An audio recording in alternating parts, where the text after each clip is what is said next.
would ask that the budget amendment for the grant modification for the fuel farm paving be deferred until your October 22nd meeting. Okay. Prior to going into the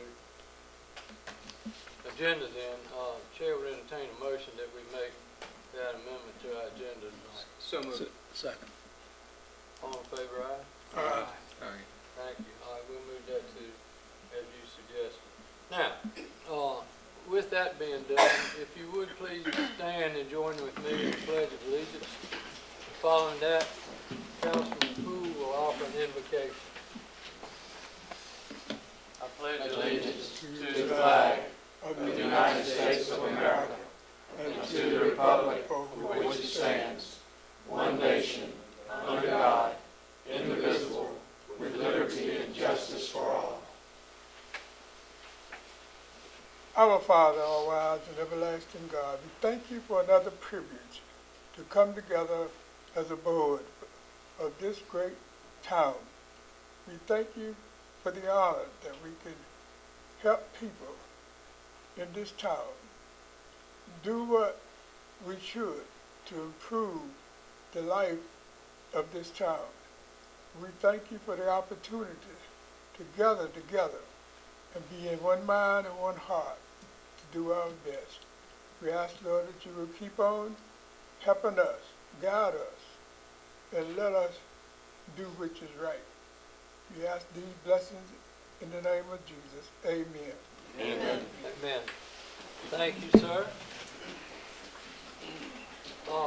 Item 4 is next, which is the approval of minutes from previous meetings, one of October 14th and then a special, August 14th, and then one of August 27th. Entertain a motion to approve. So moved. Second.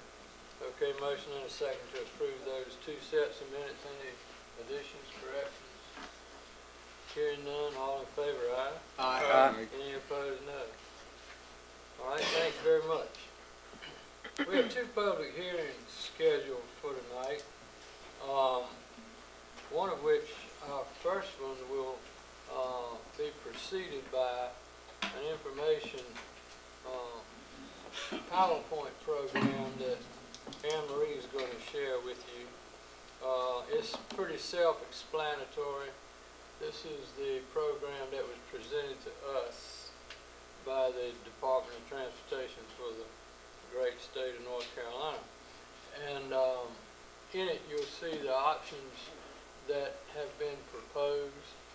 You'll see cost estimates. You'll see some renderings of what the new streetscapes would look like under both scenarios. So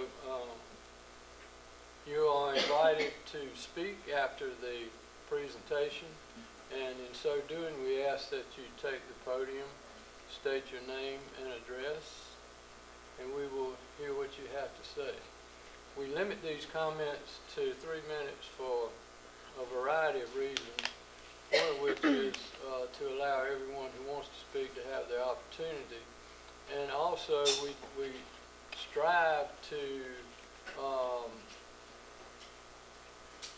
let different thoughts be brought forward, and we believe that this helps eliminate a lot of repetition that may be forthcoming for us to evaluate.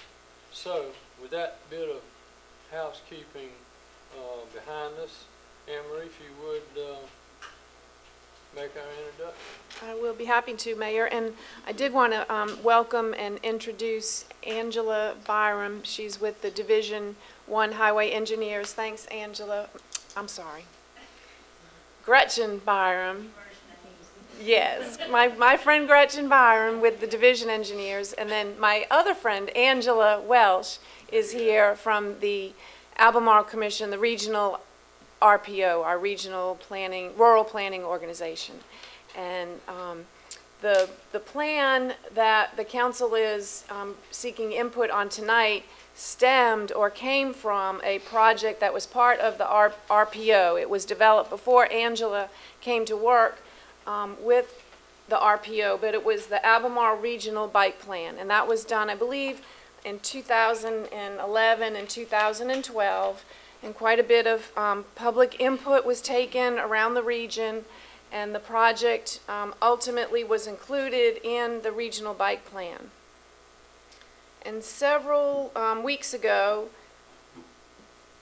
Gretchen and one of her colleagues came to the council to give an overview of the Edenton North Broad Street plan that is included in the regional plan that is listed or is included in the North Carolina Department of Transportation's, we still refer to it as the Capital Transportation Improvement Plan. I think they've renamed it to a strategic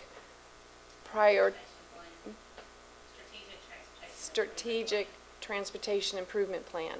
So the fact that this project made it in the plan is gives, I think, credibility to the viability of the plan. So we're at the point where DOT needs to know, is the council going to support the project or not? Because if not, there's a chunk of money in the plan that will be reallocated, or that can be reallocated to another project within our region. We don't want to let the federal dollars leave if the town is not going to support this plan. So that's kind of why we're under the gun to reach a consensus tonight.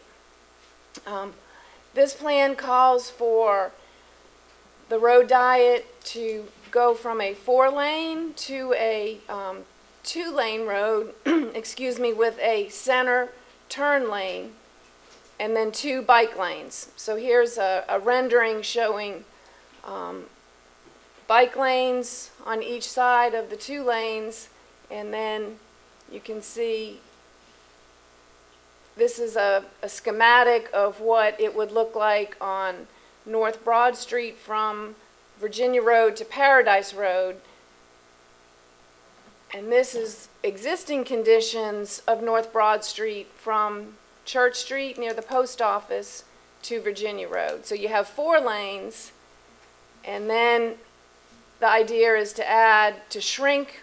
And somebody asked me, why do they call it a road diet? And you think about dieting, about losing weight, about shrinking the width of your circumference.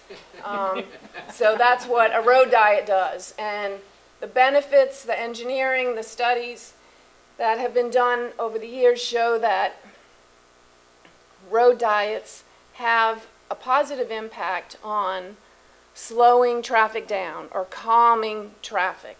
And so the idea, and they've cited that 4-lane highways often are underutilized, built way over capacity, excuse me, for what's really needed. So the next slide, I believe, shows a rendering of what the road diet project would look like. You can see 2 lanes north-south, 2 bike lanes on each side, a center turn lane, and then at midway, or at about midway of each block, would be installed pedestrian crosswalks where the pedestrians could cross 1 lane of traffic, get into the center turn lane, be protected with the trees and the curbs, and then make a decision about crossing over to the next lane of traffic to get safely across the street. We also heard about a plan or an option that would, instead of having a center turn lane, would have almost like a tree boulevard down each block, and then turn lanes. This proposal, this is an example of a project in New Bern. The council asked for cost estimates, and this would cost a lot of money to do on North Broad Street. Our estimates are it would cost at least $360,000. And the town would be required to pay that amount of money. They'd have to write a check, they'd have to give it to DOT, it would be held in escrow until the project is built, and would be committed. This project, the cost estimates are a lot lower for the town's participation.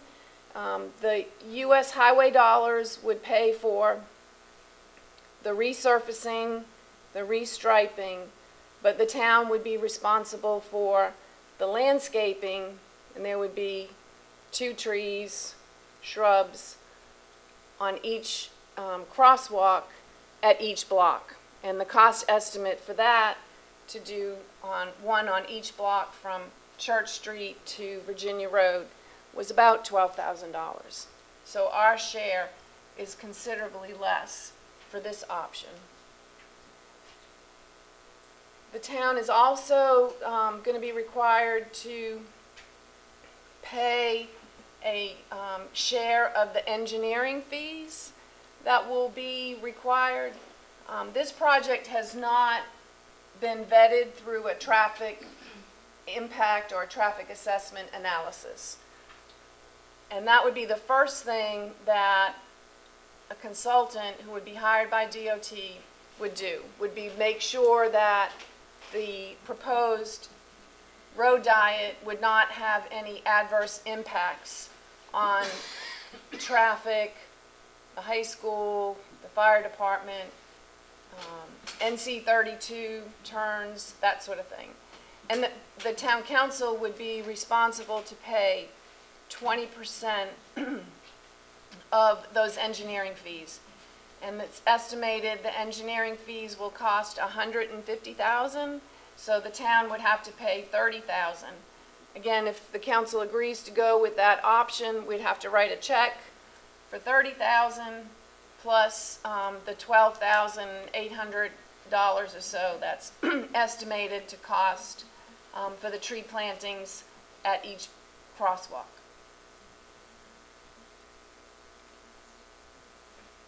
So tonight we're at the public hearing, and again I'm here. Elizabeth is here as well, and then our 2 friends from our transportation partners are here to try and answer questions. And Mayor, we had put signs and sign-up sheets in the back for people to sign in if they want to speak. We can go ahead and add more names to the list, and then if you want to ask, if the council wants to ask me or the other staff and our allies who are here questions before the public hearing. Okay, we'll take a minute.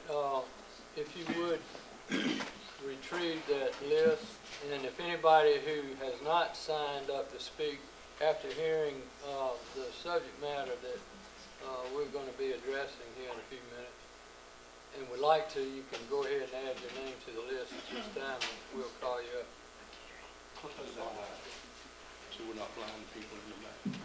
Mayor, I got one quick question for DOT before we get started, if you don't mind. Sure.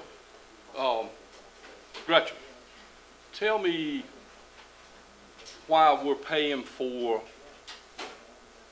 I don't want to call it engineering because I don't think it would be engineering, but would we pay a fee, the town pay a fee to get feedback from y'all about what it will do to traffic flow and all that?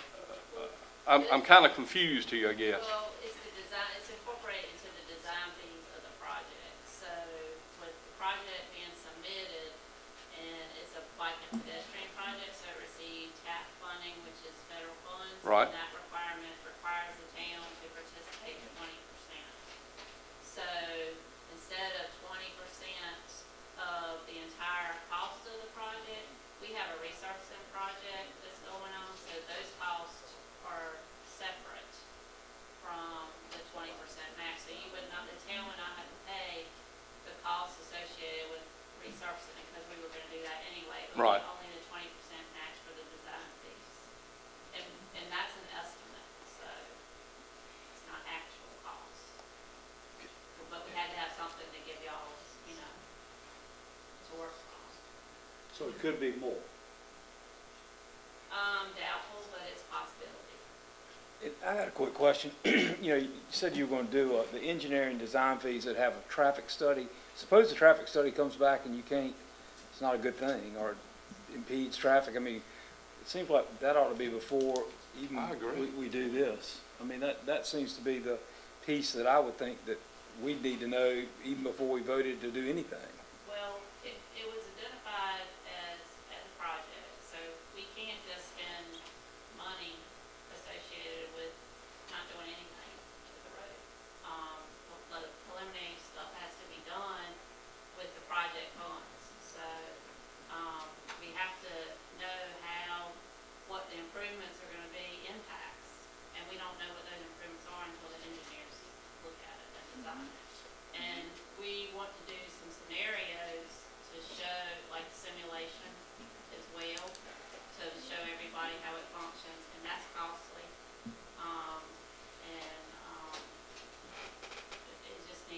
It's just all incorporated into the design process. Councilman Dixon, I guess what I'm getting at is, in this scenario is, if I'm agreeing with you on this, so we're gonna pay $30,000, and we might not do this, because you might come back and say, not you, the design team might come back and say, this won't work. That wouldn't happen. What they're gonna do is make recommendations to make it, suggestions or alternatives for the traffic flow properly. They're not gonna look at it and say, oh, we can't do anything. They're gonna look at it and say, well, this is what you need to do at this intersection. This is what you need to accommodate the school. Specific locations along there they're gonna look at it to accommodate. It's not gonna be,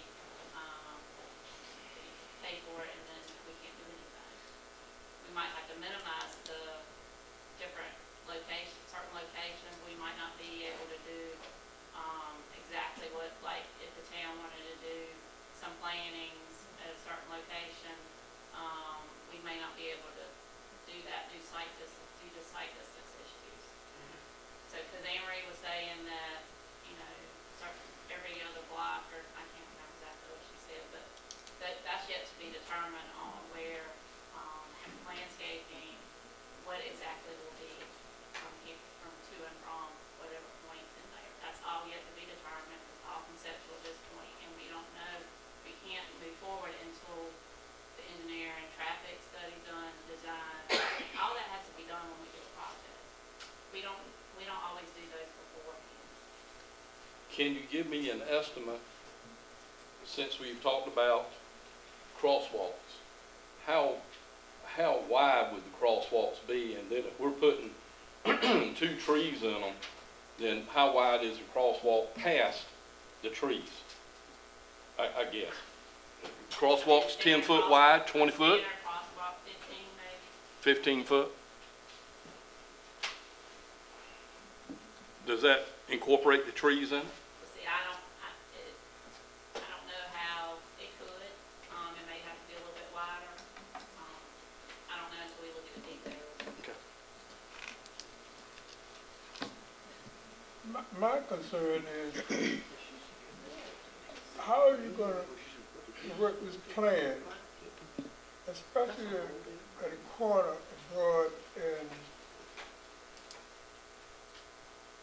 32,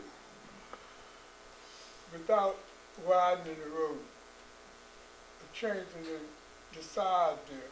Because of tractor trailers, they have problems turning in there.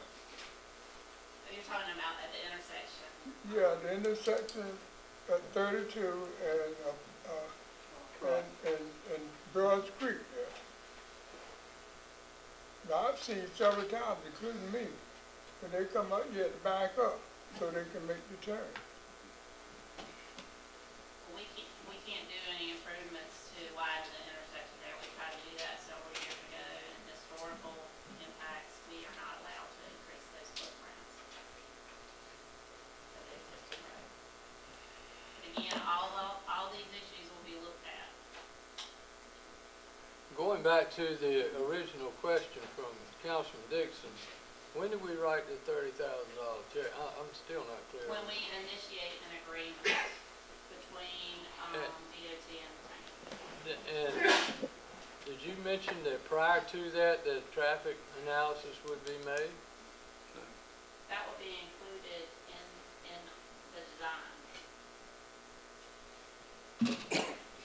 it'll be great to have that information now.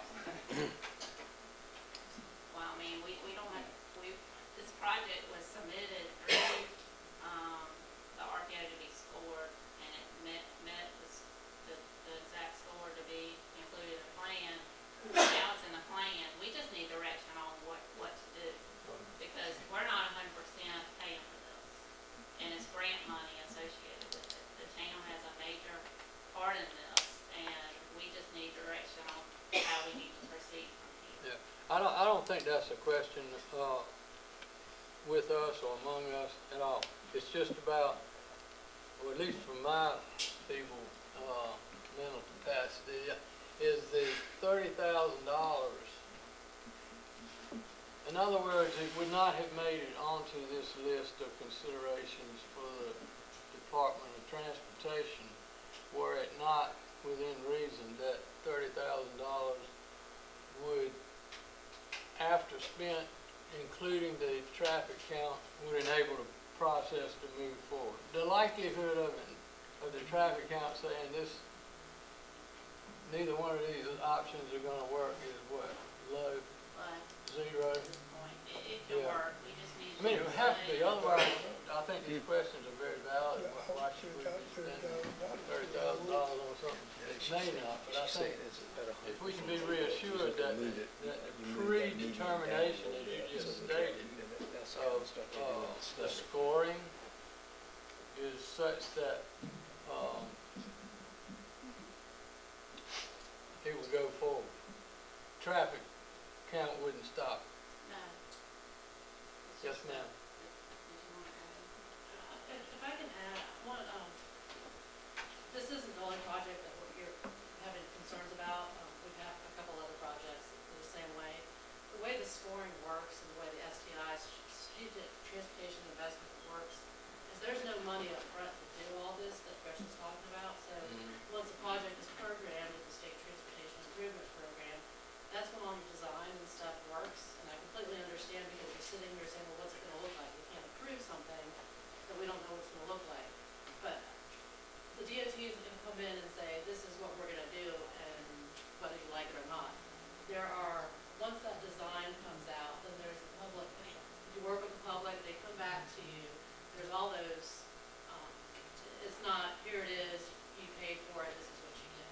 The public is involved, there's public meetings, the town's involved, DOT will come and sit down with you and say, before the public meeting, say, this is what we have, what we can do. So, of course, I just want to let you know that this isn't the end all.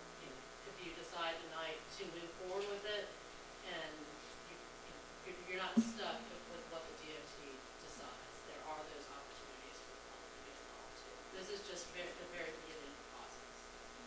And it's just the way it works. We have some issues on the beach with a couple of roads that the communities are concerned with what the project's going to look like. But we don't know what the project's going to look like until it moves forward, because the money's not there to design the project. We got to check.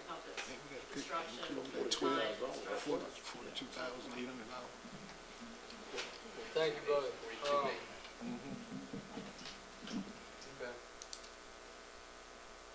Any other questions from up here for now? Let's let the public speak, and then if we have further questions, we can come back to them. So with the island, Plan A would be $42,800. They can comment on either one. Okay. Wide open. John Norris, please, sir. And welcome back, by the way. Thank you. It's good to be back on a different side. I'll be working for y'all. So, good evening. My name's John Norris. I live at 102 Old Colony Drive. I also own property at 1012 North Broad Street, which falls north of Virginia Road, right before Oakland Street. I am completely in support of this road diet. If it was up to me, we would do the boulevard, we would do it all the way, all the bells and whistles, for many, many reasons. But I'm realizing that not everybody feels that way. So I'm willing to settle for the mid-block crossings with the pedestrian refuge areas. This is our entryway to town. I would say 80% of people that come into Edenton come down North Broad Street. If we don't support this now, it'll be a huge missed opportunity for a co-funding through the Federal Highway Administration, and we're going to be leaving money on the table. There's going to be money left that if we don't do this now, our grandkids won't see the aesthetic improvements, won't see the canopy 20, 30 years from now these trees could provide. A little bit about my background. The last 3.5 years I served as Director of Stormwater Pavement and Traffic Ops in the city of St. Petersburg, Florida. I sat on the Complete Streets Committee, which that committee was solely there to talk about road diets. I was the biggest opponent of road diets in that city for many of the reasons I've heard here, traffic and this and that. I agreed with a lot of them, but I disagreed with a lot of them. I agree wholeheartedly with North Broad Street being overbuilt and underutilized. The advantages of the mid-block crosswalks with the pedestrian refuges is traffic calming. When you enclose a road geometrically, you subconsciously cause people to go slower. We don't need the police out there as much because people are naturally going to slow down when the lanes are modified, when you have medians and trees. You can have pedestrian safety improvements. We could get the rectangular rapid flashing beacons at those crosswalks. That could be something in the future. I'm sure the DOT has grant programs where we can get those because it's a pedestrian safety issue. Bicycle safety by adding bike lanes. Aesthetics not only now but in the future. Let's think about 30 years from now when we have a tree canopy. It'll take a while. Reduced impervious area. We have flooding occasionally. Any impervious area we can get rid of helps. It also treats stormwater by going in a grass-lined median. Historical correctness. If you ever look back at old photos, back in the late 1800s, there were trees in the middle of North Broad Street. Somebody made an expensive decision, DOT probably, or the county, I think the county might own those roads at that point, to pave it from side to side. I would encourage you to look at this. Funding, adopt a median. I'm happy to donate to make one of those medians beautiful. I would also ask that anybody on council that owns property or has interest in property on North Broad Street, that they recuse themselves from this vote, because I don't think they can vote honestly. Is that my time? Yes, sir. Okay, that's all I have to say. All right. Thank you.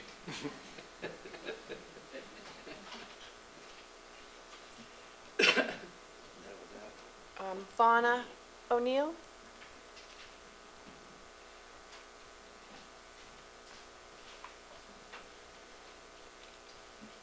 Fauna O'Neill. I live at 305 North Broad Street. I'm representing myself as well as my husband Dennis O'Neill, who could not come this evening. We are both 100% behind the trees down Broad Street. In a town that prides itself on preservation, you're just putting back what was there. As John just stated, trees used to line Broad Street. So you're putting back what used to be there, and it was lovely.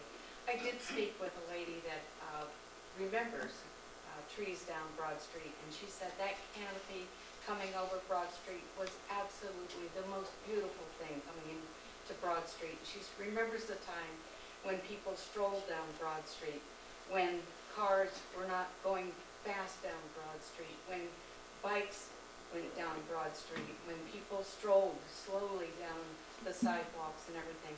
I would love to see that again. I would love to see an improved ambiance of the town with the canopy of trees going down Broad Street. I would love to have the traffic calming effect of the trees going down Broad Street. We had this in the town that we came from in New Jersey. It works. It just absolutely works. Right now, both models could work for us, we believe. I prefer the boulevard effect with the trees going completely down the street. My husband actually prefers the other one, but we could live with either one and wholeheartedly support them. These are short blocks, so the medians would be short and the longer effect anyway. The current road is not safe right now. There's it curves over when you get into the far lane. It feels like you're driving in a rut right now. There are multiple wrecks on Albemarle, on the crossroad on Albemarle and Freeman Streets. The trucks and cars speed on the road right now. We need to reduce that speed limit. There are very few crosswalks right now. You cannot ride bikes on the roadway. We are not a bike-friendly town. You have to ride on the sidewalks, which is also not safe. The heavy trucks shake our precious historic homes. They rattle the windows and compromise our plaster.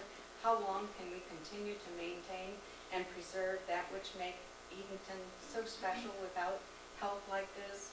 We need to accept the help that's being offered here. That's a mixed-use road, school, residential, commercial. We need to keep that friendly. Let's have a broader perspective here. Let's look at this as a memorial boulevard in the future. Let's look at this as a historical showcase in the future. A horticultural boulevard, a celebration boulevard. Let's look at it beyond as just a street. Let's celebrate Edenton the way it's meant to be celebrated. Thank you. Thank you. Chris Bean?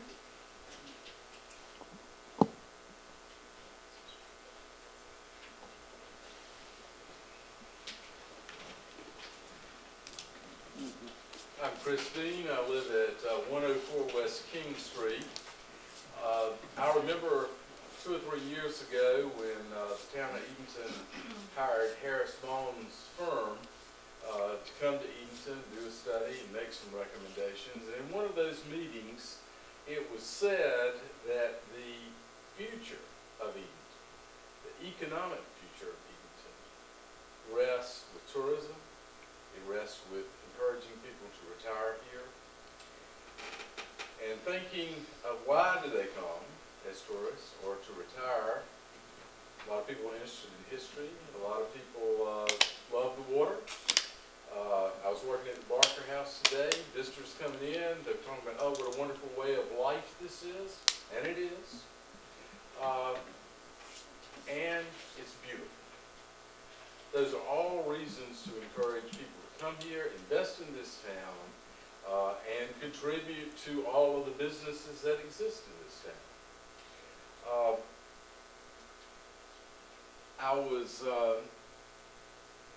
I grew up in Burlington, North Carolina, which is not known for its beauty. But I did happen to grow up 1 block off of West Davis Street. And West Davis Street is the street that runs from downtown Burlington out. And on West Davis Street was a median. And along that median, which actually ran about almost exactly the same distance that you're talking about here on Broad Street, was filled with crepe myrtle trees.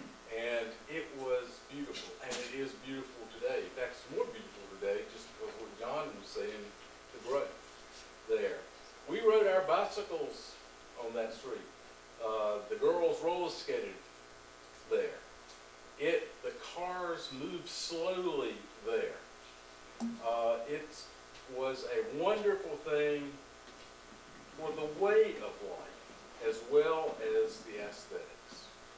I feel like that as an individual living in Edenton and living here in town, and public bodies who can control these things have a real obligation, individually and publicly, to make this town the best it can be, the most beautiful that it can be, and to encourage as many people to come here as possible. Thank you. Thank you, Chris. Joe?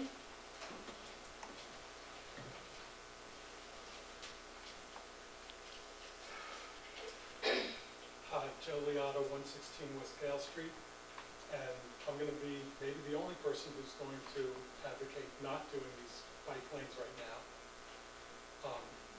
Mostly because we need more information, as the council has already indicated. First off, let's call it what they are. They're bike lanes. We don't have that many bicyclists that go north-south in this town. Everybody goes east-west because this is a historic district. Putting bike lanes up to Virginia Road and past, what's up there? Tourists are not going to ride bikes up there. If you want bike lanes, I would advocate building bike lanes along the waterfront. That's where tourists want to be. That's what we advocate. That's what we live by, our water. And it also looks like we have a lot of questions that still need to be answered. We have trucks that turn into the post office. We have buses that have to turn into the school, the firehouse. I don't hear any answers on how they're going to make left turns. Everybody who lives up and down Broad Street will have a problem making left turns once these are in. In terms of slowing traffic down, I would advocate putting crosswalks, raised crosswalks at strategic locations. Raised crosswalks automatically slow people down, speed bump crosswalks. That hasn't been looked at versus throwing bike lanes up and down Broad Street. We know there are going to be parking issues also when you get up on North Broad because people park up there. So there are going to be a lot of problems. And beyond that, I think there are other priorities in this town that we have to address before we address bike lanes. We've got a brew pub that we're still waiting to get. We've got water that we're trying to fix. You know, we've got roads that need paving, all things that need money. We've got an empty shopping center. I would advocate allocating money towards initiatives like that versus bike lanes right now that are going to help only a few people instead of many more people. Thank you. Daryl Adachi. I'm Daryl Adachi, 108 North Granville Street. I bought my house there about 15 years ago, and anybody who knows anything about buying and selling a house over here in Edenton, curb appeal means a lot, yeah? And everybody does tremendous jobs, I think, in making their homes very, very attractive, such that anybody who visits this house, I think, is really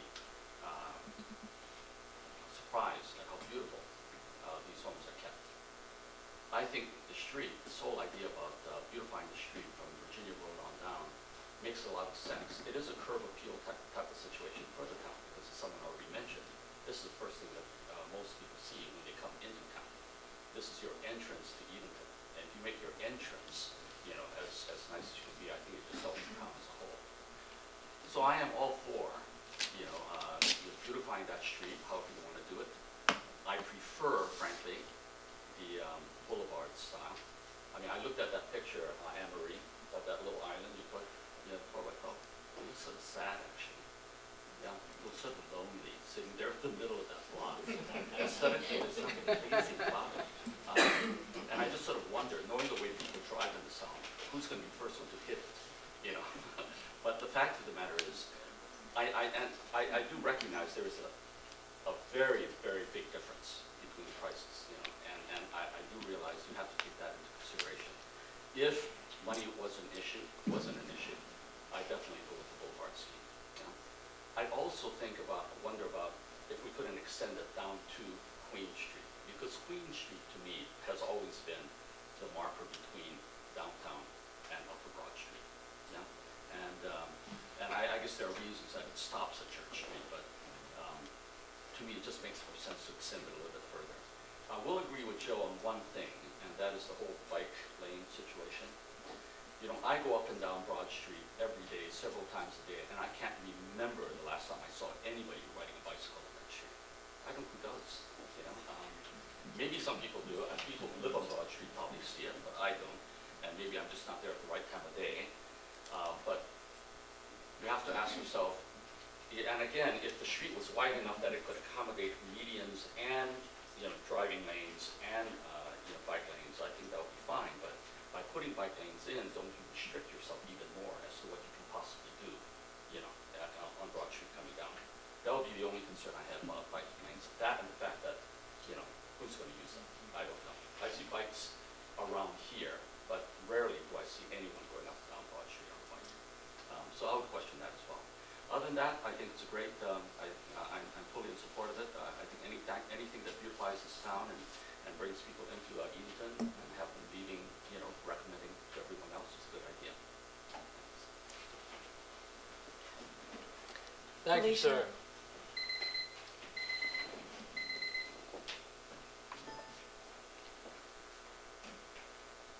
Good evening. I'm Alicia Cassidy-Quake. I live at 203 North Greenville Street. I don't own property on Broad Street, but what I can tell you is that I support this plan because I think it will expand our small town and to make it a greater neighborhood. And here's why. A couple of the points that I've heard addressed tonight, taking offhand are the bike lanes issue. Well, who's going to use bike lanes around North Broad? Let me bring up a couple of points for you. We have a high school there. That kids can ride their bike to the high school for practices. Say kids who don't have parents with transportation in the afternoons. We have tennis courts there. People could ride their bikes to play tennis up there, not just students. Adults, if I wanted to ride my bike to play tennis with my husband, I could, instead of driving. In addition, the other point I want to address is that there's a grant specifically for this. So when I heard someone mention the other things our town needs to do, I know you guys are working on that, I just want to reiterate that we have a grant for this project. It's not like we're taking money away from filling potholes or fixing the water. It's a grant for this. So to consider that. With regards to Councilman Poole's comment about the trucks, this would actually lessen the trucks on Broad Street because there are other ways for trucks to route themselves around. I agree. I've had difficulty with the tractor trailer trucks right there, almost hitting me, backing up. It is literally traffic calming. Traffic calming is going to cause those tractor trailer trucks that do damage to our homes to find other routes and not be driving right past where our town has events, like on the lawn in front of the high school. Just this past weekend, I took my 3.5-year-old daughter to the farmer's market, and I was just walking down Dale Street. And it was terrifying to cross Broad right there because there's nothing stopping traffic. Nothing at all. So much so to where one truck sped up as I was crossing the street. Enabling this plan to go into effect will allow kids to safely cross the street when they're walking home from high school. Will allow us, as the society here, to engage in those events that we're drawing our high school in, whether it's the Heritage Farm Festival or anything that they're having up there, so we can go there and safely expect to be able to cross the street with our children. Steamers games will be able to turn into a walkable event or a bikeable event, which is important to me. Aesthetically, I do agree that it will make the town look more appropriate and more beautiful, and the reason why is I come from Greensboro, North Carolina, and Winston-Salem. The most beautiful street in Greensboro is Market Street, and it is leading right into a much bigger downtown than we have. And those homes on that street have doubled in value because that street has a median, has traffic calming. It has the boulevard method, but I think even if we had option A, it would still add value to some of those homes and allow our neighborhood to sprawl out and engulf more of North Broad Street. I think that this is a no-brainer. I think it'll make it safer for us, safer for our children, and again, expand our town into a neighborhood. So I hope you'll approve it. Thank you. Thank you. Virginia Tan?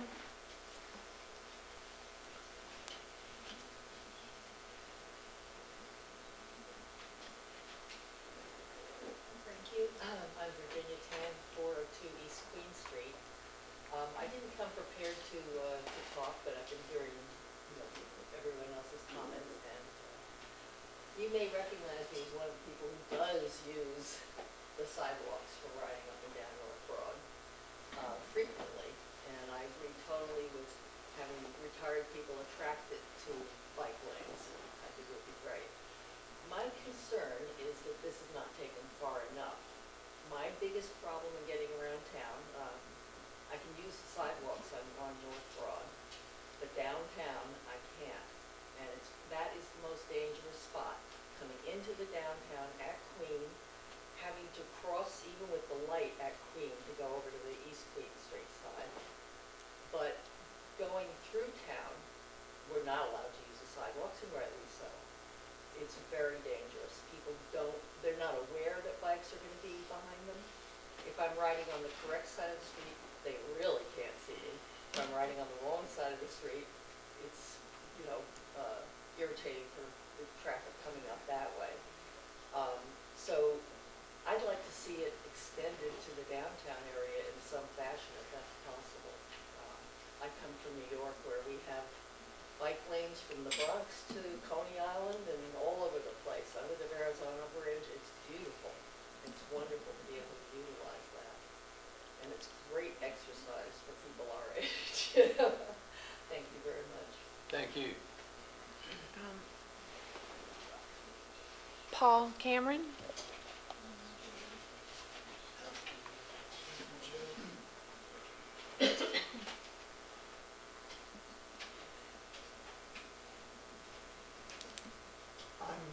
Paul Cameron, live at 215 East King Street. I really started out with the idea of just asking a question. Why are we just talking about from downtown to Virginia or even out to Paradise? What is this hooked up to? I don't know if the DOT is now offering us bike lanes on Route 32. The last time I talked to anybody in the DOT, may have been the wrong person, it was the wildflower lady, but she said it was a privilege that they couldn't afford. I come from Kansas. In front of my house, a block away, I had a bike and hike trail. It went 25 miles. We have I believe, a dead railroad track. State of Missouri took a dead railroad track and sent it from Kansas City to St. Louis, and that's a bike trail. I agree with a lot of things that I've heard, that it helps to accentuate our historical city.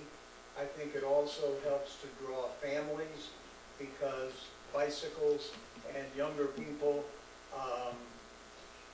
match up pretty darn well. And if there's one thing that I have kind of failed to see in Edenton, and that is an influx of young people. And I sure don't think this would hurt. So that's really most of what I wanted to both ask and comment on. One other thing, please, DOT, grades to the catch basins. Please make them 90 degree to the roadway. It's hard as hell to get out from underneath those things.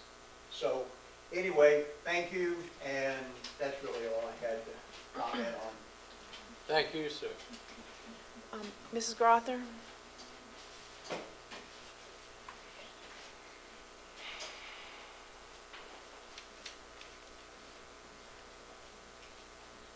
Hi, I'm Pat Grother. I'm at 405 East Queen Street in Mill Village.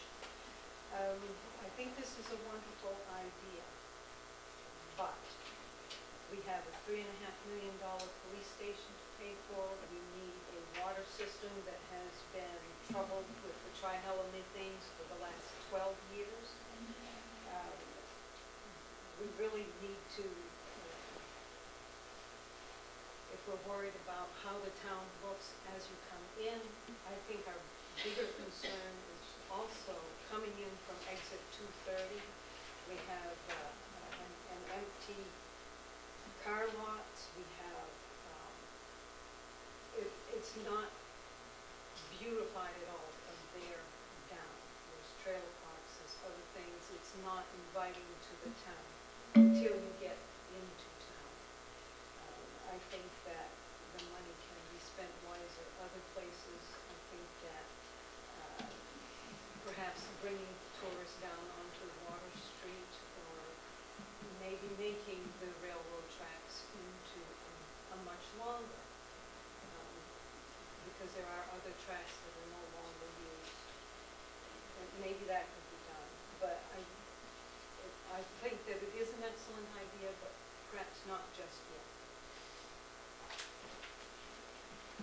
Thank you very much.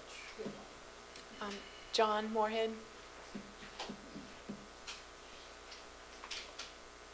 Yes, I'm John Moorhead. I live at 112 East Queen Street. I apologize. I've had mixed feelings about this, and I apologize for people who I've maybe talked to when I was feeling another way about it. One thing, though, as long as I've lived in Edenton, one of the first things I learned here was that the North Broad Street used to have trees down the middle.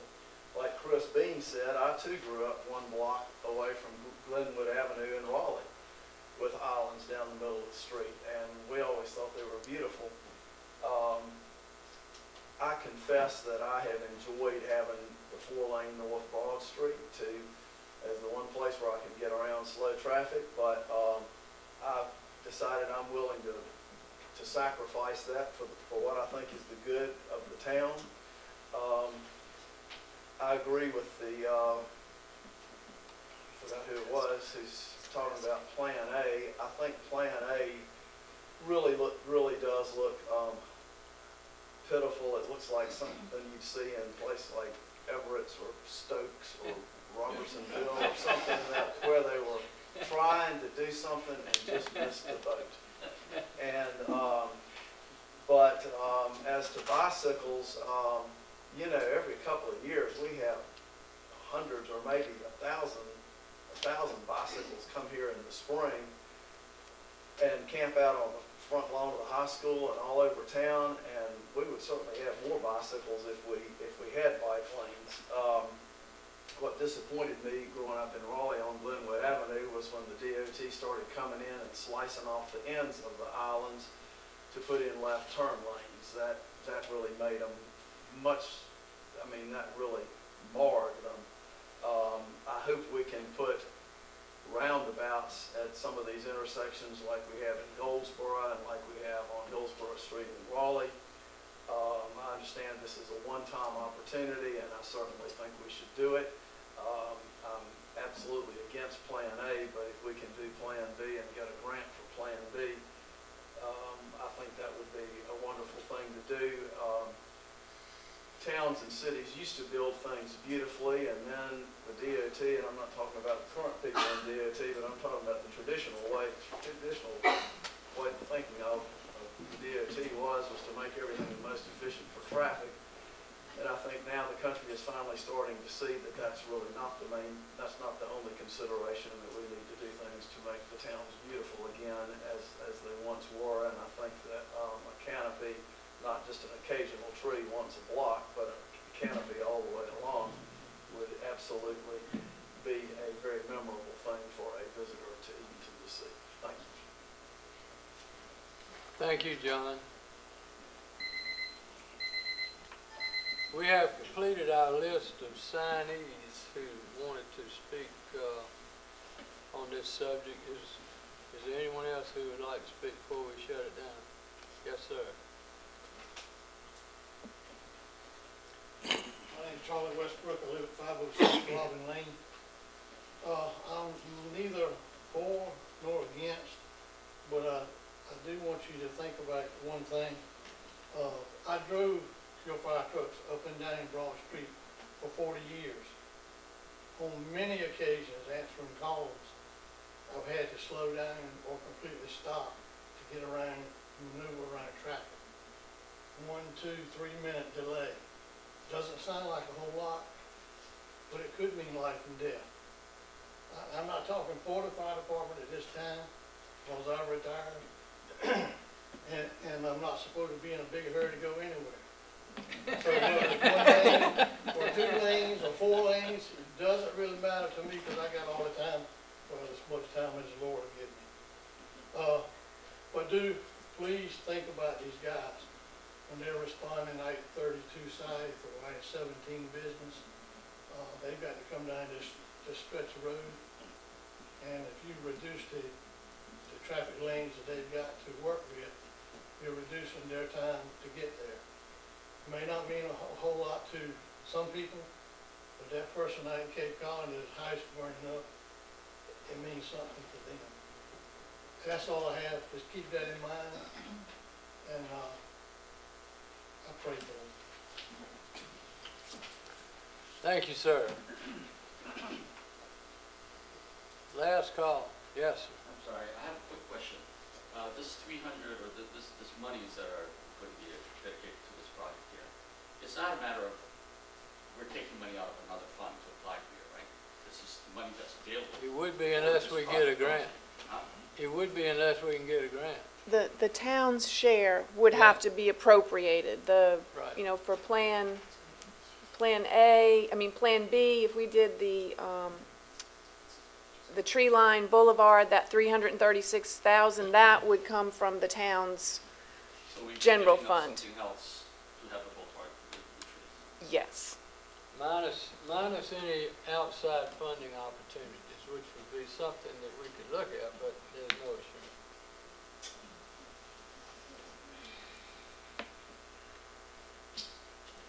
All right, thank you all very much. I'll close the public hearing on this matter. And, Anne Marie, where do we stand? Well, Mayor, DOT has asked for a decision. If the council decides not to move forward, it would be a shame not to give our division the opportunity to try and reallocate those funds. Is that fair to say, Gretchen? It would go back into the pot and be reprioritized, the funding. But you have time to, we have time to do that now, but if the council, Well, we're in the process of reprioritizing projects again, and this project is up for reprioritization. So we need, if y'all do not support it, we're not gonna put our point assignment, it's a whole process that would take an entire night to explain. But, if there's no support for it, then we're gonna deny assign points to it. That would move the score back up to be included in our next transportation plan. Is there a deadline date for that? Well, Angela's got her meeting tomorrow, so. It was actually moved. Not to rush you or anything. Yeah, to rush you. Mayor, I have a question. Certainly. I don't know whether I have missed something or what. As I understand it, they're gonna pave Broad Street anyway. Is that correct or is that not correct? So Gretchen, Sir. he was asking a question. it is my understanding that you're gonna pave Broad Street anyway. Yes. From Virginia Road to the post office or NC 32. Yes. And you say we've got to give you a word as to whether we're committed or not. But yet, if we do commit to this, we're going to pay the $336,000. So, where is the question? Now, that is your estimate for that work. No. I'm talking about the paving of the street. Y'all don't pay anything for the resurfacing. of the Right. street. Okay. So, to further my question, why do they have to know right now whether we're going to do that or not? What is that? If we don't do that, then they're going to reprioritize the money. What am I missing? They're two separate projects. We had a schedule to resurface that road. Right. So we were gonna try to do that in conjunction with this project. Either way, we're gonna still resurface the road.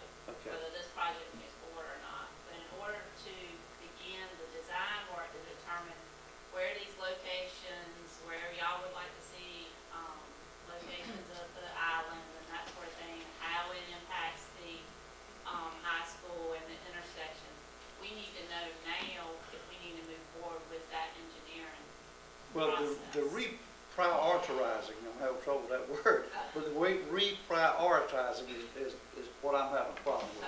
Well, it's included in the current STIP, this current transportation plan that we have now. But it's in the last 5 years of that program, and anything that's located in the last 5 years of the program has to be scored again in order to be included again. So we can move forward and it still be, a project to be scored, to be included.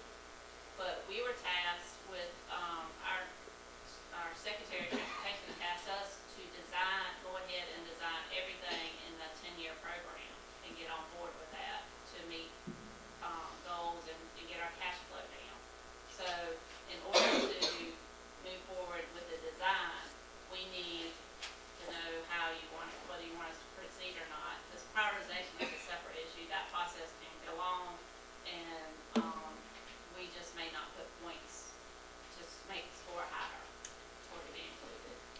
So you need to know Plan A or Plan B No, or nothing no. else? We just need to know if the town is gonna enter into an agreement with the estimated amount to move forward with the design. It could be more than that amount, which I highly unlikely it would be, but it could also be less than that, depending on the scale of the project, what we're gonna be doing at different locations. But we can't get started on anything until the town is willing to participate in a share. Otherwise, we're not gonna enter the project. And how long will we have to look for grant money to try to come up with the 336 or whatever that number is? This project is scheduled in the current step for 23, fiscal year 23, so it would be let probably in the spring of that fiscal year. So we'd have, That's the goal. okay, so we'd have 5 years to look for the grant money, basically. Yes and no.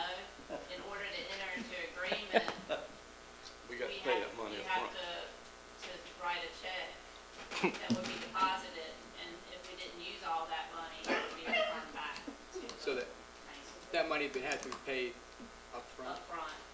Are you serious? It would just be the design, and I don't remember, Anne Marie, what the design cost was.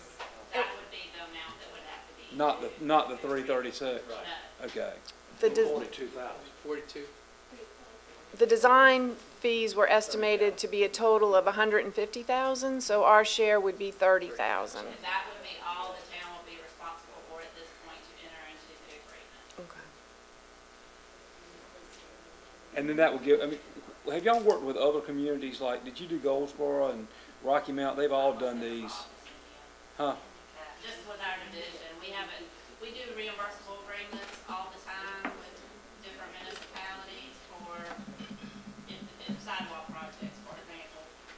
They're pretty cut and dry though. Say this is how much it's gonna cost, they pay their share, we enter into agreement, and once the project's done, if there's any overage, we return that back. If it's any more due, typically there's not any more due because we try to work that out so the town, we don't go over what we tell the town. What town did y'all do like this, that the street wasn't wider than Broad Street? We haven't done anything like that. We have not done a road dot in our division, which is 14 counties in our division in the northeastern part of North Carolina. I have not been involved in any other types of projects that's road dot type of projects. This is something new in our area. Mayor, Chris wanted to ask a question. Yes, Can I just ask one question? If you've got that much time, you're not locked into just option A and option B, but there could be any number of other options, could there not? That might be less expensive than what B is, but still achieve the same effect. Is that correct? Because you're still working with the public. I mean, this is just the beginning. Right. You still work with the public, they do these designs, they bring them to the public, and they talk to you guys first and say, this is what we're gonna present, and then public comments and all that. So all you're really looking for is a commitment, period. And $30,000. yeah, Well, that is, yeah, that is a commitment. And can you give any guidance on, whatever plan was chosen, A, B, or one yet to be determined? When would that money have to go into the, That would be, you said you were gonna do it in 23 with or without us. we would let y'all know the estimated, the bid, it would actually be when we bid the project. Okay. So you could say you could go into, year 2023 to make your final payment on post-engineering. The engineering would have been done, right? Y'all No, would because know we gotta along tell you the what way. we want first. Yeah, yes, exactly, and y'all would know along the way, as far as the engineering goes, how much we're looking at. Gretchen, let me ask one question too about public input. If in fact you come up with a design and everybody says, no, that's nothing like we were thinking, or we'd really rather do this. And as you well know, I've worked with DOT considerably in my several years now. Sometimes public input doesn't mean we're gonna change the project. So if we're putting the money in, let's just say it's the $336,000, how much input does this board get versus DOT gets, since you're putting in 80% of it? This board gets a lot of input because this project was initiated through the town. So it's not a DOT project. Yes, we're resurfacing it, but the project is a bike and pedestrian project. So if there's alternatives that need to be modified, the public and the town plays a major role in determining how we proceed on that project. But we don't get the only vote. I mean, DOT has the final vote, correct? Well, I mean, if there's safety issues, we would say if a tree or, for example, may block a site visit at this particular location, we might have to say, no, we're not gonna do that there. Okay, and if the town, if the board decided to do nothing, is it still, you're gonna pave the street in 2023? No, we're gonna do that sooner. When would you do that? Our schedule for that is fiscal year 21. But we would hold off a little bit. What would happen is the two projects would merge. This project is scheduled for 23 would be done sooner, and the resurfacing might be done a little bit later in conjunction with one another. So it's going to end up being one project because they coincide with one another, but we would modify the time frame there. And I know it's been asked once, I'm getting older, forgetting a lot. Tell me this, we do not have a grant DOT has no grants that are gonna help us in any way, shape, or form with this project. Zero. DOT Zero. does not, because this process was started back in 2013 on how we evaluate transportation projects. Used to, there was biking pedestrian grant money. Now that goes through this prioritization process, and that's been the case since 2013, and I believe this project was submitted in that. It's been included in the STIP for the prioritization process for the last two rounds. So I just didn't want anybody to get the idea that we're not taking money out of something else to put into this project. If we do it, we're gonna have to take the money out of, as someone mentioned, the water fund and the sewer fund and the fire department fund, the police department fund, every other fund. And I don't know that. That's, well, I'm just saying, that's what we'll have to do.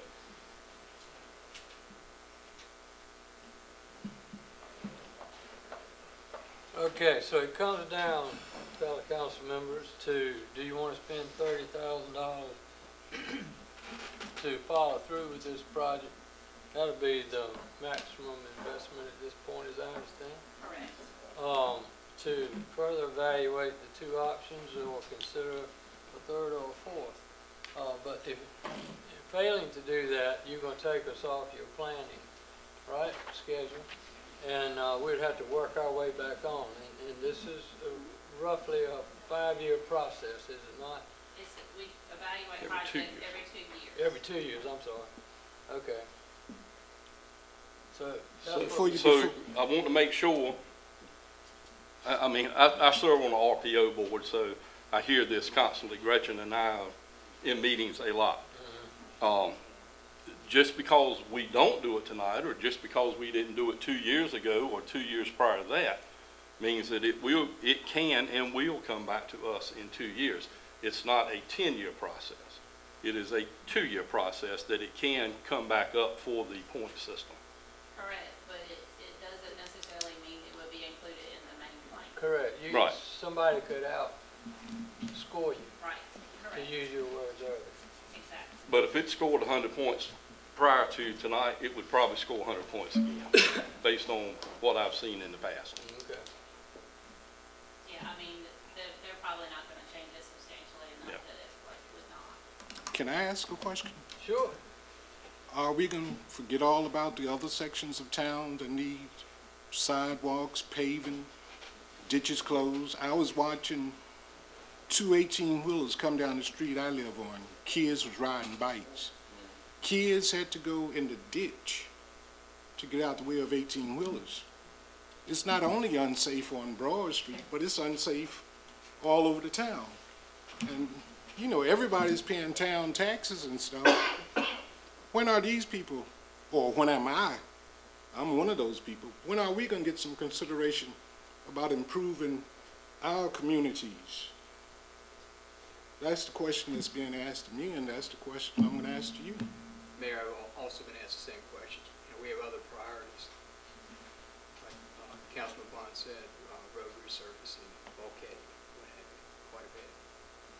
I think this is a beautiful concept. I think would really improve the entrance to our community. But I just think the negatives outweigh the positives in this particular case. I'm really concerned about Granville Street. I've had many constituents of Granville Street come to me and say, you know what it's going to do to Granville Street? Do you realize the traffic flow, how that's going to increase in Granville? I'm concerned about the rescue squad, fire truck turn. I'm concerned about the increased traffic flow on congestion on Broad Street, tractor-trailer traffic turn. I mean, I just think the negatives in this particular case outweigh the positives. And I'm all for beautifying our town. And I agree, 50 to 80% of our entrance into town is that Broad Street, and we need to make it look good. And I'm all for improving crosswalks and resurfacing the road itself, but I'm just going to have to say no on this issue. I'm for it. I'm probably the only person up here that is. I think it's progressive. I think it makes us different. I think it'll be something to attract tourism. I'm totally for paving the rest of the town. I think we have a duty to do that. Councilman Bond, I've been saying that. You know, I've asked several times for a list of everything that isn't where it ought to be, and I think we totally need to do that. I think we could find a grant like the other communities have done, New Bern and Goldsboro, Rocky Mount. I rode down Hillsborough Street the other day, and they've turned that in Raleigh. This program has turned that into a very walkable, livable place that wasn't that way before. I think it's a missed opportunity, and you know, I think that the people on Broad Street are going to continue to have people riding up down the street too fast, loud mufflers, trucks, all of that. I think this would slow all of that and calm it, and I think we're missing a really, I think it'll make the house values go up, more tax revenue, it'll outweigh the 30,000, and I'm convinced we could get a grant and make it work for everybody. But that's, you know, that's how I feel. As Councilman Stalin says, one man's vote, one man's opinion. Well, I have to agree with Councilman Miller on that. I think it would be absolutely beautiful to put this down Broad Street. There's no question, and I don't think in anybody's mind that it would be absolutely beautiful. But I think the negatives far outweigh the positives on this situation. We have got far too much infrastructure that needs attention. And someone mentioned earlier that we had a bond to take care of that, or a grant to take care of that. We don't have a grant that I'm aware of. I haven't been told anything about it. We talked about applying for a grant, but we do not have one that I'm aware of. Am I correct? Correct. And so I just absolutely think that the negatives far outweigh the positives. Is it not true, though, that this money, whatever money would be available to the community with this investment going forward, is specific, as was stated by one of our speakers earlier, to this project? It wouldn't be taking money from this fund over to that fund. I think, Gretchen, they're asking for clarification that the funding that's for the road diet project, that is federal highway money. That's not money that could be used to resurface another state road. So that portion, the DOT's portion of the funding is grant money, but the town's portion is, we don't have grant money to pay for our share at this time. Correct. Yes. But let's be specific about that. The grant money that she's talking about, this federal money, is just for the diet program. It's Yes. not for repaving that road. We're going to get that road repaved one way, either way. That is DOT's resurfacing That's right.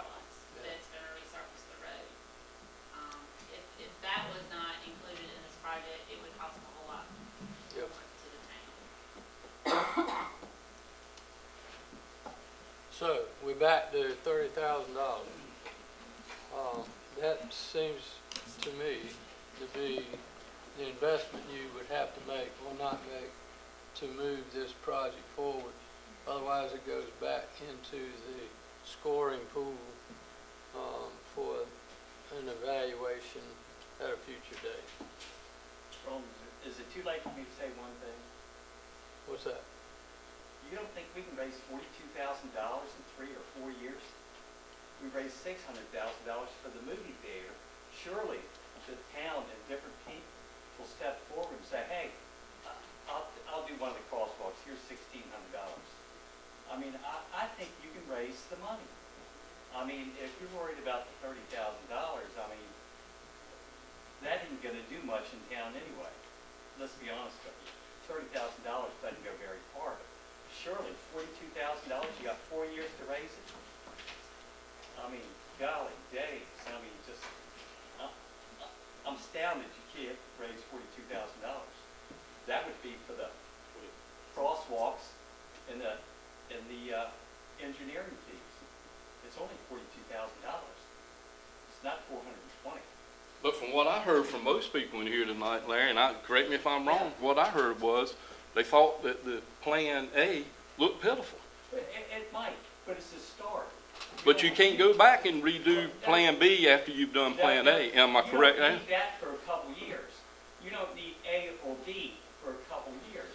So maybe somebody will die and leave us $300,000. You know, as long as it's not me, I don't care. Well, your children But I don't mean, care. certainly, Yeah. $42,000 isn't any money. I see those farmers buying those $75,000 trucks every day. So, I mean, $42,000 is no money. Nowadays, we're going back, not forward. Could I say something? I spoke with someone today, and they said that they would sponsor, you know, one of the medians. And I think I heard someone say, I think I heard you say, there might be a chance to do maybe a combination of A and B, because they haven't done all the engineering specs yet. Exactly. We don't know what this is gonna look like yet. So it's not cast in concrete yet, no pun intended, but Right. it's not A or B. It may be a combo here. They just need the $30,000 commitment to go forward. Yeah, that's what I'm trying to ascertain here with my colleagues. Do you want to spend $30,000 to continue this conversation?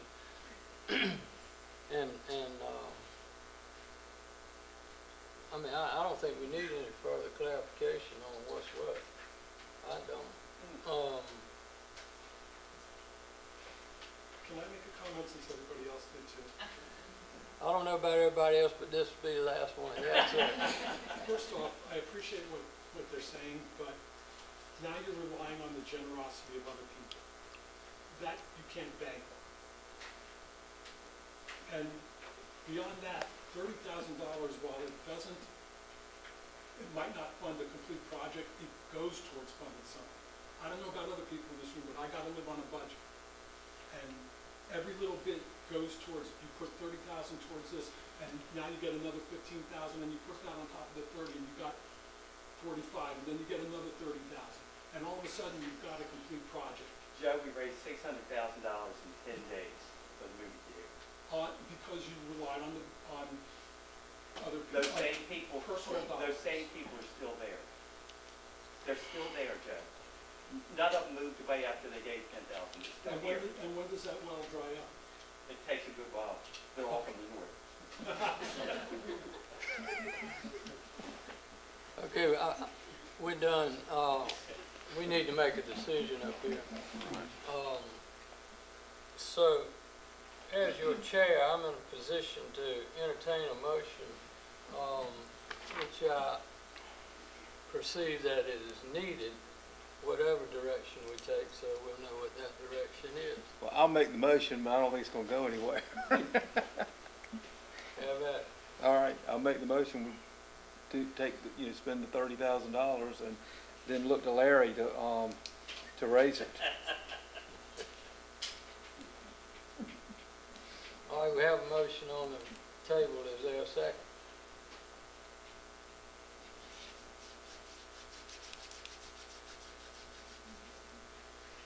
Last call for a second. Motion failed. Thank you all very much for your input.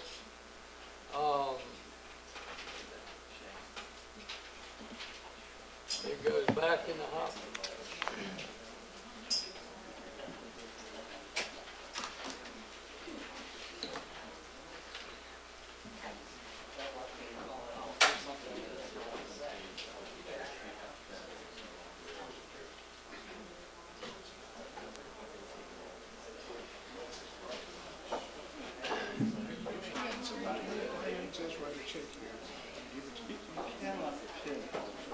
This is a municipality. This is not really.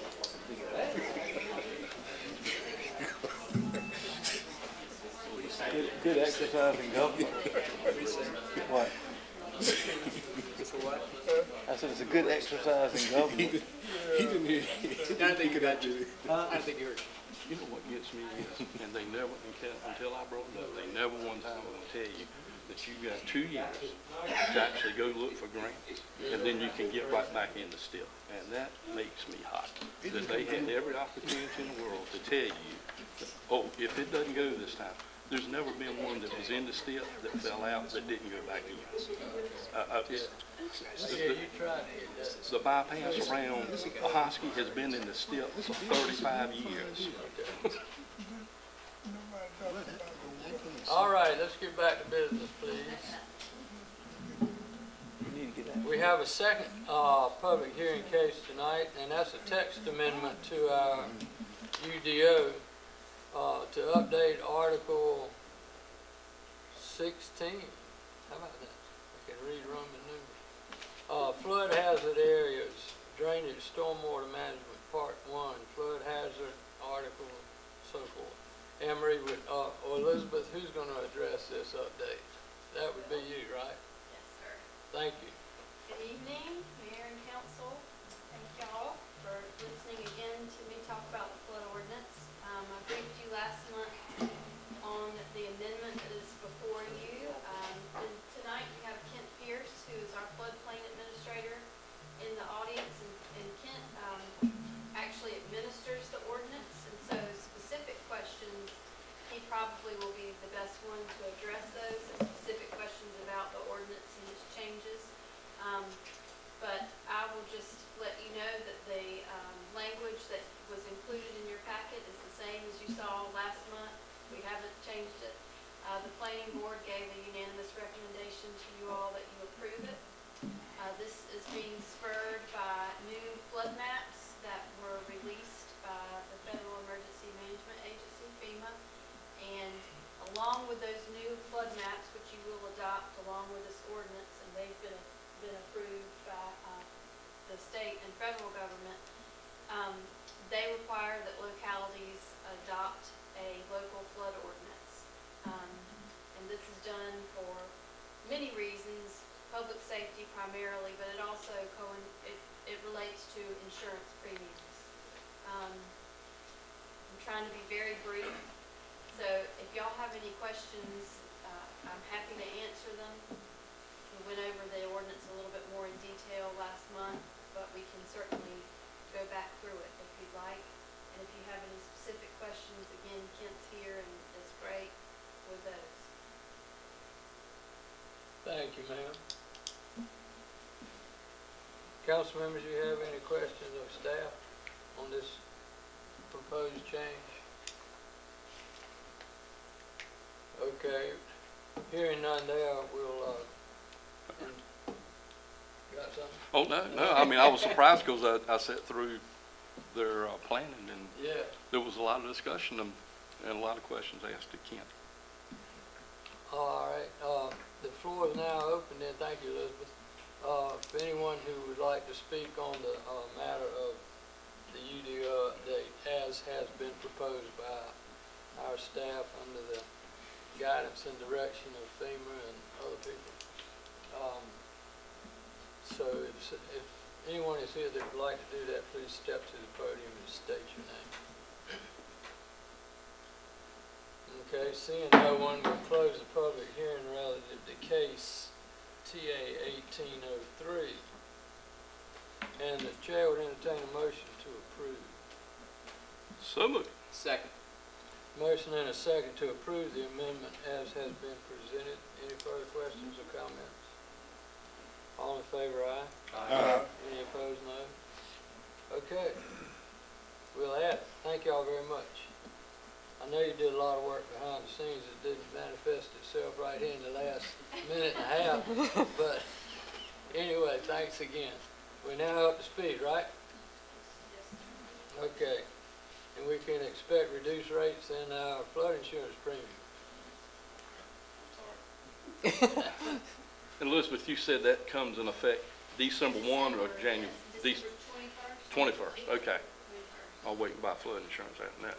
There you go. Okay, we've Mayor, reached, I think it needs to be said to the public that because the rates have been decreased and the flood maps have been changed, if they had been required to be in a flood zone area, they don't need to drop their flood insurance. That is the truth. Somebody needs Yeah. to tell them I that, think 'cause that needs to be said.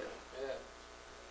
We've been encouraging that every time that we've spoke and had meetings about this, that just because you're no longer in the flood zone, you need to consider, if you were in before, buying flood insurance. And it'll be less expensive now that you're out of the flood zone. Yeah. I mean, I learned it the hard way. I had that motel that completely flooded with 5 feet of water in it, and I had no flood insurance, and, you know, it's basically a total loss. So, Is that the extended, and I mean, it's never been in the flood map. Okay, now moving to committee reports. We'll hear first from our administrative committee chaired by Councilman Biggs, please, sir. Mayor, we'll make this fast. We only have one item. It is recommended that council approve the amendment to terms and conditions for exchange of property agreement with Habitat for Humanity as presented, and I will put that in the form of a motion. I second it. Motion and a second to amend the terms and conditions for the property exchange as just described. Further questions or comments? I just want to let you know that this passes, they'll be very pleased with the change. Very good. All in favor, aye? Aye. Any opposed, no? That's it, please. Thanks, sir. Utilities Committee, Councilman Bond, please, sir. Thank you, Mayor. We'll have only one item. This is not the item that you postpone until November, is it? No, No, sir. okay. I just want to make sure. It is recommended that the council approve engineering service agreement for the fuel farm resurfacing project as presented. I put that in form of a motion. And I will second. Okay, we're having a motion and a second to approve the engineering services for the fuel farm resurfacing project. Questions or comments? All in favor, aye? Aye. Opposed, no? All right, thank you very much. Anne Marie, new business, we got -1, right? That's correct. Item C, we've asked for you to defer till the October 22nd meeting. Okay. But Mayor, item A is the resolution authorizing the town to submit an application to the North Carolina Local Government Commission for approval of water and sewer system revenue bonds and bond anticipation notes. And this is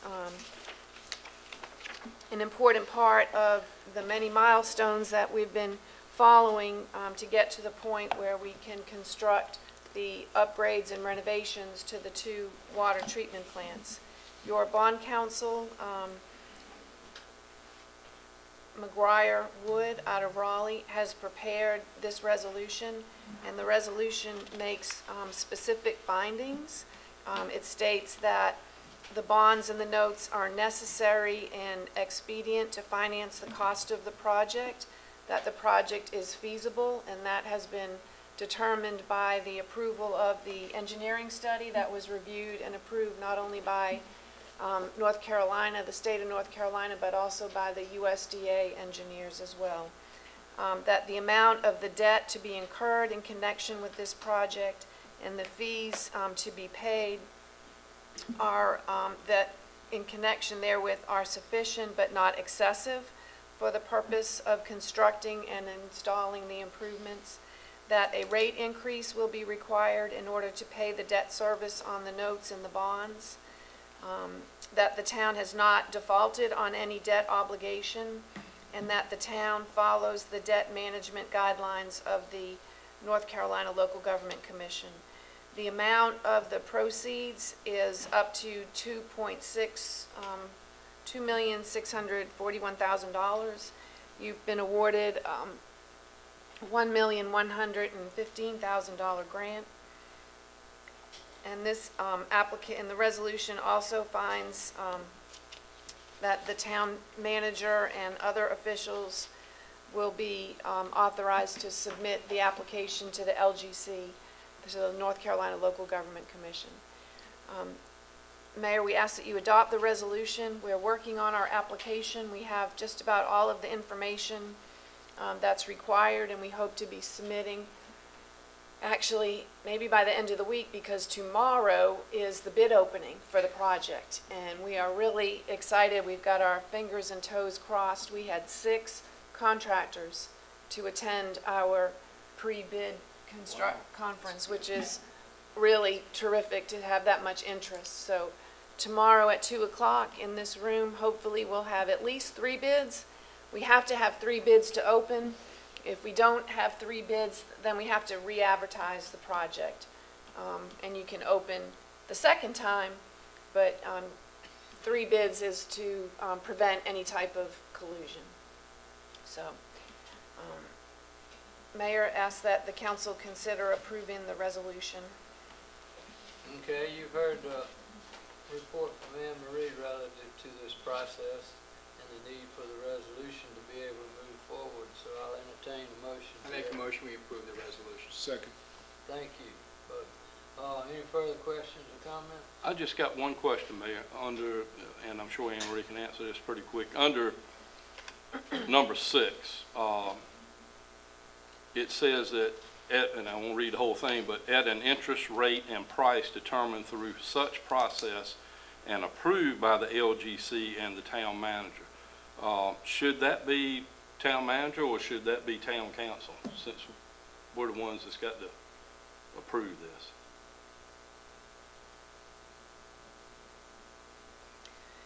I mean, that's the interest rate that I would think we'd have to approve. I'm just asking. The interest rate has already been, well, the interest rate has been set by the loan for USDA.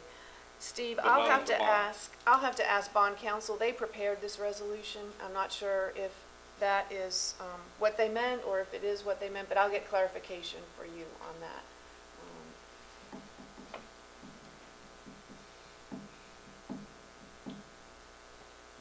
Okay, any other questions? Does this approval of water and sewer system, is this water talking about drinking water? Yes. It is? I'm a little confused because every year for the last 4 or 5 years I've been getting a letter about the water's contaminated, but it won't kill you in about 20 years. When I was living in the city, they got sued by the state for not having the water healthy enough for people to drink. 2 things that the state regulated was drinking water and the sewage. If they had sewage break, a line break, and they broke one time, they had to pay a fine. I think drinking water ought to be a priority for anybody here in Edenton. Well, you're absolutely right, and it has been a priority, and the reason that we've not had any fines is because we've been demonstrating to the state, to the regulatory agency, that we're making progress, that we're doing what has been, you know, what the plan, we came up with the plan was approved by the state, and we're taking all the steps necessary to get us to the point where we can be at construction.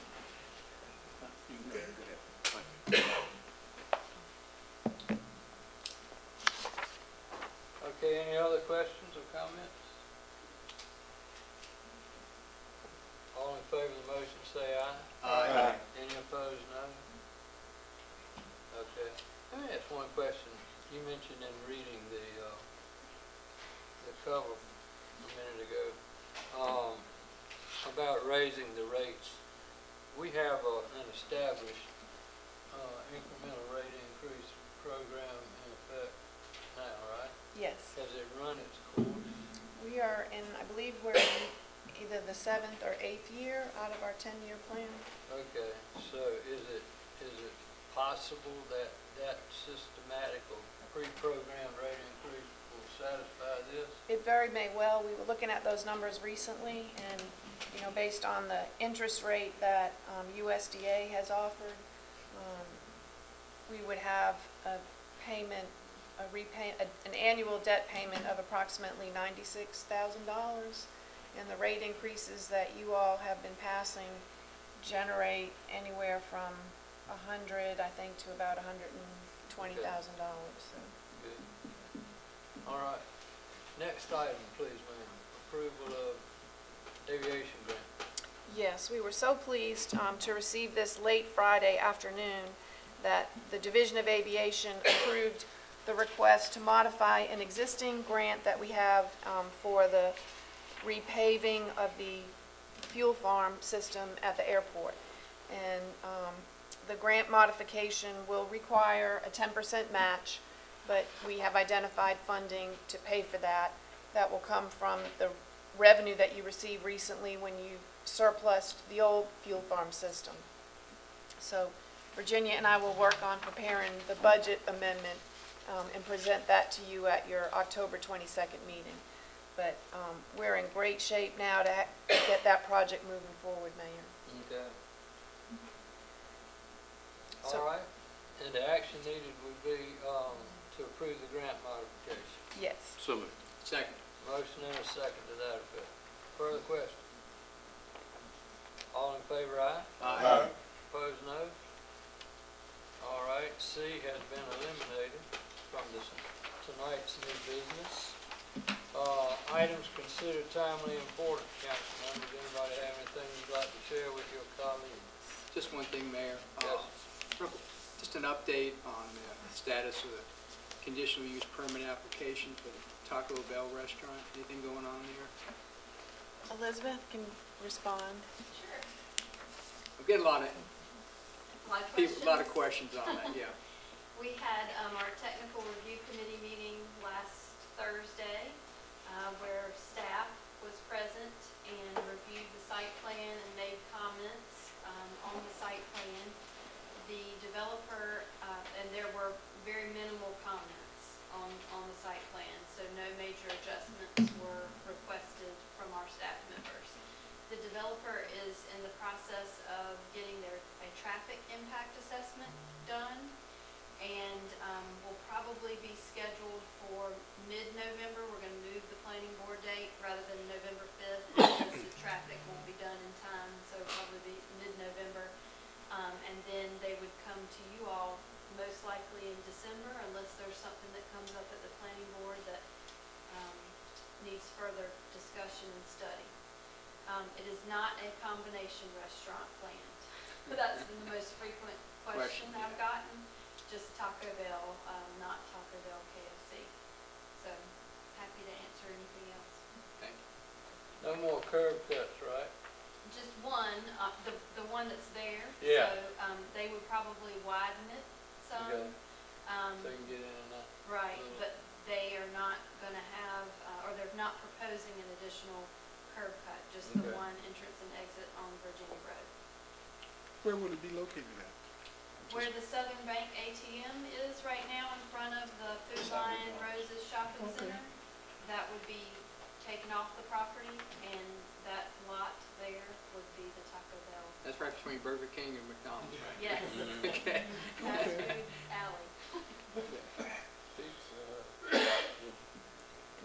Mayor, it was National Taco Day, the day that we held our technical review committee, so we took that as a good sign. Yeah. Just out of curiosity, where will Southern Bank will move their ATM?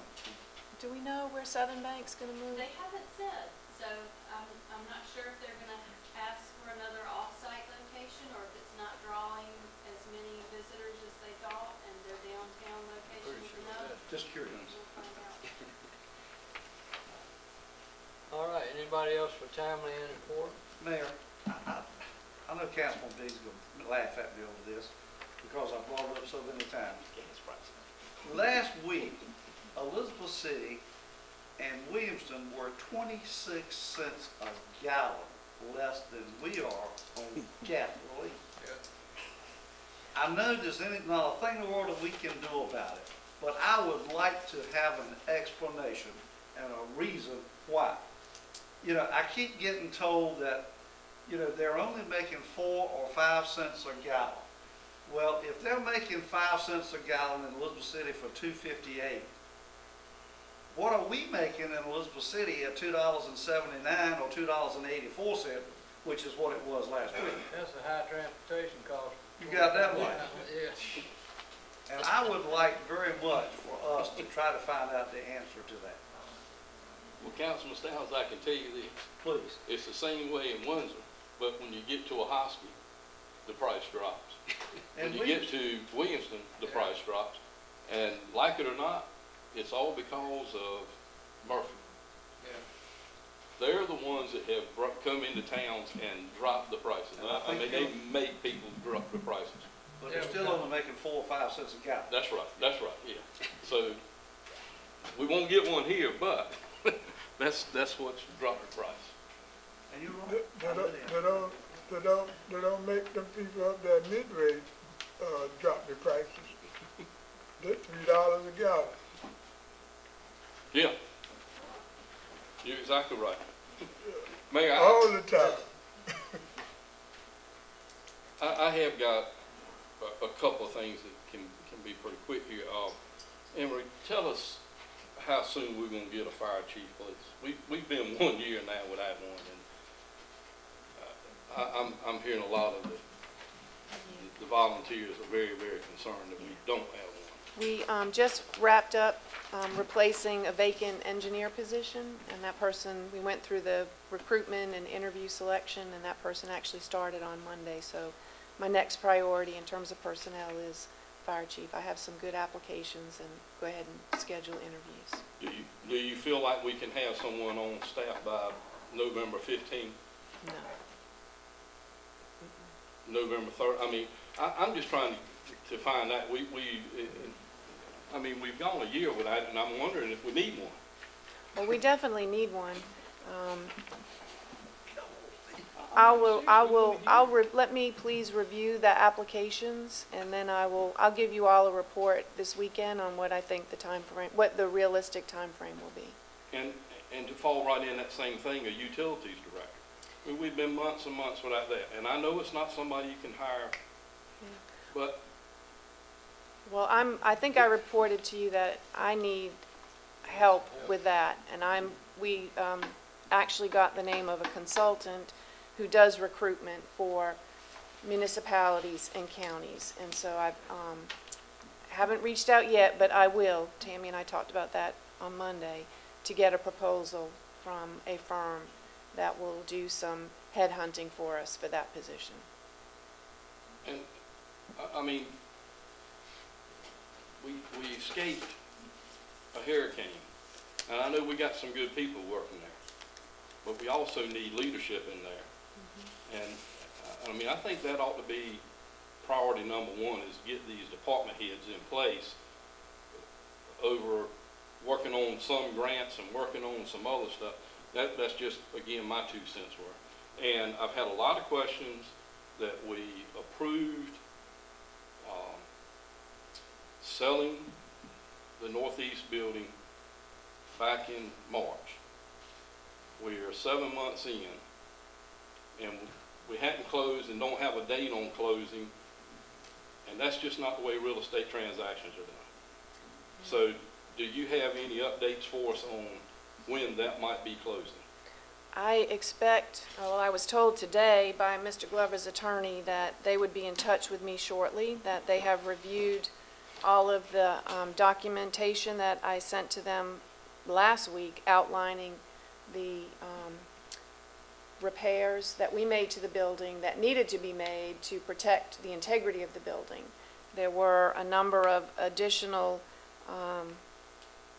work items that Mr. Glover felt like the town should make, and we documented why that was not going to happen.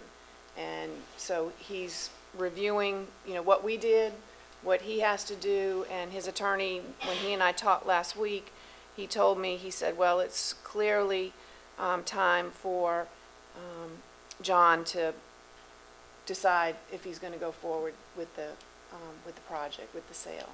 He will, if he decides to go forward, he will have to apply for a variance before the Board of Adjustment, but they have already done the legwork. They've already gathered all of the evidence that they need to submit that application. So I don't think that he will close on the property until that is obtained. But we would know hopefully this week, and then we can, you know, work out a schedule to get him on the Board of Adjustment. And one last thing, and I have heard this and I'm sure y'all have till you are totally sick of hearing it. Is there any update on the hotel at all? I mean, it is embarrassing for people to come to this town, and that building has sat there now year in and year out looking the way it looks. Front, back, I mean, they've done what they could to